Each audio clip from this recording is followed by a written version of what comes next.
What is going on, everybody? Car Guy V8 here with another video, and today we're going to talk about the pros and cons of owning the GM G-Body.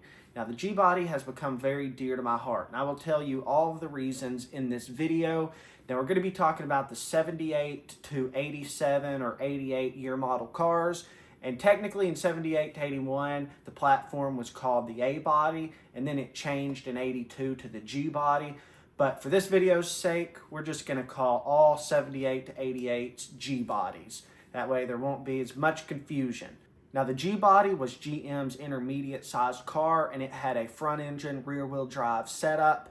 And these cars are lighter than most people would think. Most examples tip the scales between like 3,200 and 3,400 pounds. And of course, four doors are heavier than that. But my El Camino I've weighed with an iron-headed 383 stroker, and it tipped the scale at just a touch over 3,300 pounds, and that's with a Turbo 400, which was non-factory, and an iron-headed small block Chevy.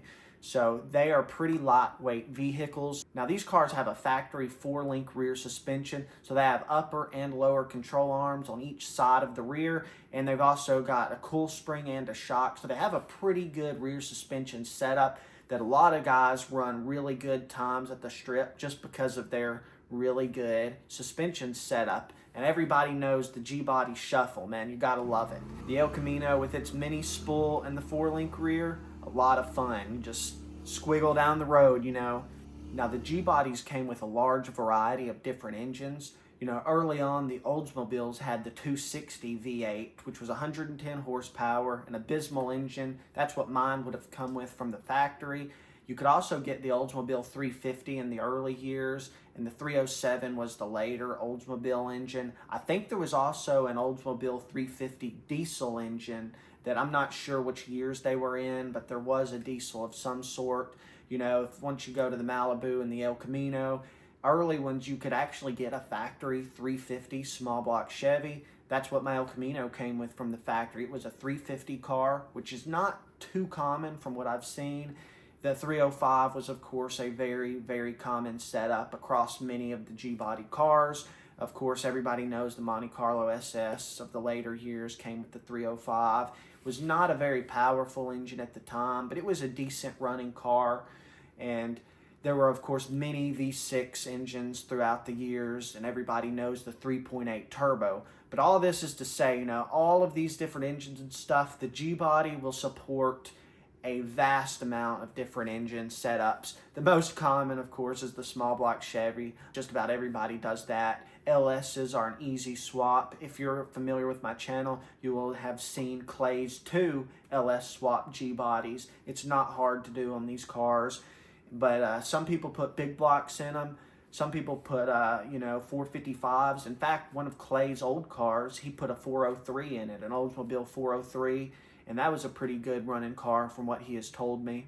Now, all of that is to say that the engine bays of these cars is quite large and will support pretty much whatever you want to put in it. And the transmission tunnel is a little tighter, but I have heard of guys even putting the NV3500, truck 5-speed manuals in these, and it is tight. But some people do get that truck 5-speed in there and go through the gears, because they have a pretty stout gear ratio. So I'm sure that's a very fun swap. Now we're going to step outside and take a look at the interior of my Cutlass. I want to show y'all just how roomy and how comfortable these interiors are. They're massive compared to a lot of two-door cars. Y'all will be quite surprised. There she is, the 1979 Oldsmobile Cutlass. I actually just got finished taking it on a 13-mile drive, the longest drive I put on this car, still kind of testing it out, and she did really good. But the interior of these things, like look at this, this is a two-door car. There is an abundance of headroom in these things. Even in the back, like these seats, I could go farther forwards with them, but they're pretty far back. Leg room, not any kind of issue. These are, of course, Trans Am seats, so this is not the factory G-Body bucket seat, but they're a pretty good match for this interior. But look at that. This actually has 5 seats back here. I don't think I have the middle seat belt up. I think there was some issues with some rust on one of the other seat belts, so I just reused the middle seat belt. So that's why there's only 2. But from the factory, a lot of these cars, you could fit 6 people in. Like there would be a bench seat in the front, and then there would be the bench seat in the rear like that. So these cars, they are quite roomy. As you see, the interior stuff, like some of it, it's just stylized. It just looks good. Maybe doesn't serve a specific function, but it's just got so much class. Look at that door panel. It's just beautiful. Maybe I'm too much of a G-body fan.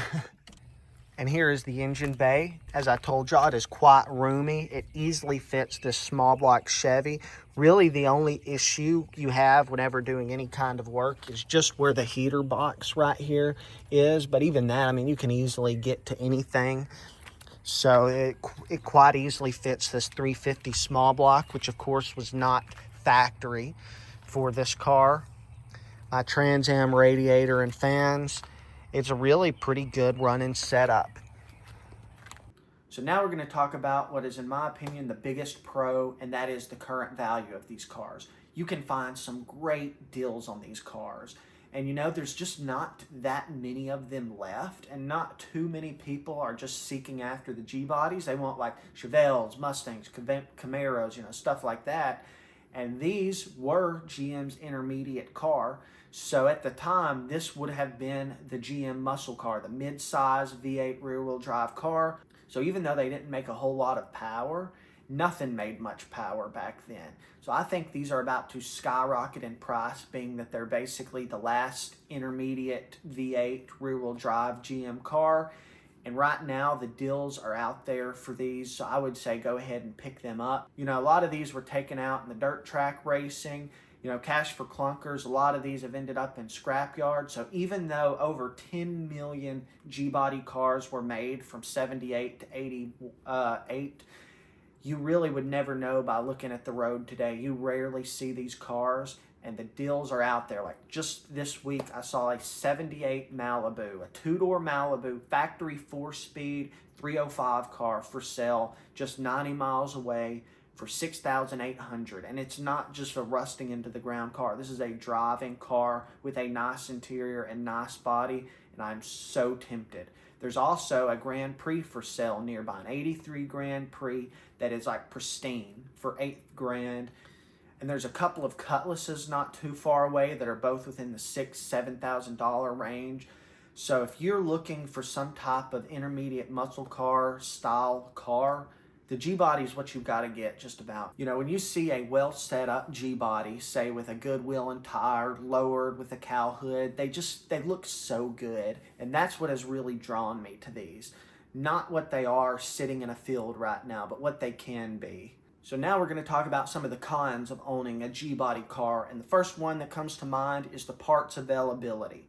Now, I'm not talking about, you know, engine stuff or transmission stuff, or even most of the electronics, because a lot of those are just parts store parts. You know, the small block Chevys, there are millions of parts out there now. Now, say for the Oldsmobile 260, it might be a little harder to find some stuff, but you can still rebuild a 260 these days. But I'm mainly talking about parts availability, like you get into stuff like vents, the gauge cluster, the door on a 79 Cutlass like mine, you know, passenger doors damaged. They do not make a metal door for them, you know, a reproduction door. So you're limited to just trying to find them locally or at scrap yards or on the Facebook Marketplace in a parts car. And so far I've had no luck. There are some out there, but they're hours and hours away, and I haven't really wanted to make that drive yet. So other things like, say, the Cutlass tail lights, the Grand Prix tail lights, you know, Grand Prix fenders.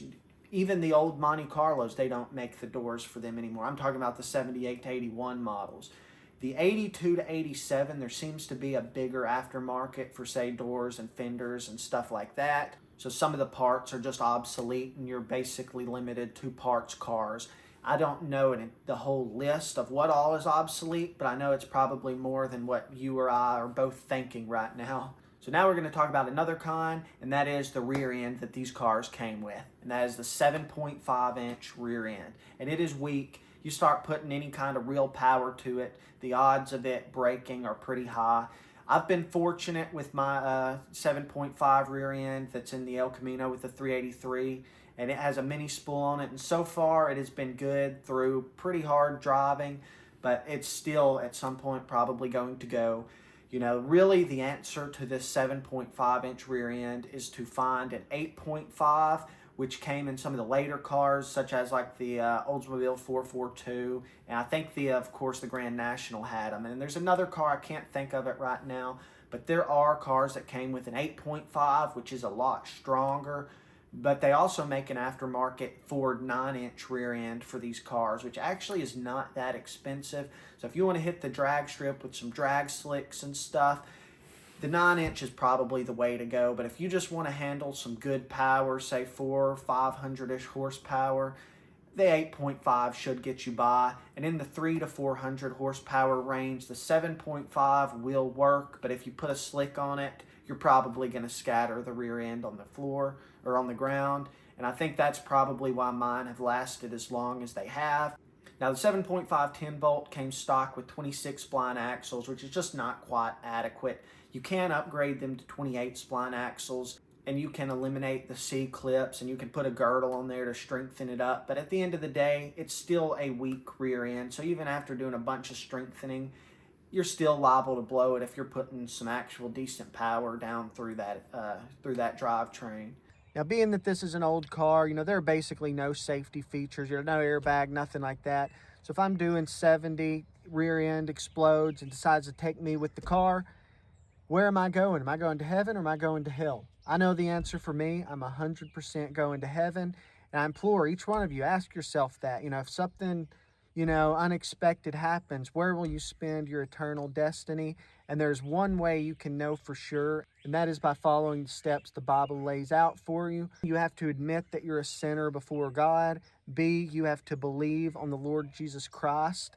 And C, you have to confess your sins to Him and ask Him to save you and to spend your eternal destiny with Him in heaven. I hope every one of you will do that. Now, stock, most of these cars came with an abysmal gear ratio. My El Camino has factory 241 gears. My Cutlass has factory 229 gears, which are great if you want to cruise the highway. But if you're looking for performance, a gear change is a must. Jump into something like a 323 or 342 gear will kind of give you the best of both worlds. You can still cruise the highway, but you can also take off from a stop pretty quickly. So a gear change is a must, because with the long gears, you essentially have a power glide with an overdrive. The first gear is crazy long. My El Camino, with its 6,000 RPM 383, will get up to like 76 or 77 in first gear. That's crazy. But guys, let me know what you think in the comments about G-bodies. Did I persuade you over to the G-body side, or do you still kind of want to keep them at arm's length away? You know, they're cool, but they're not really for me. So let me know. What do y'all guys think? And of course, thank y'all for watching.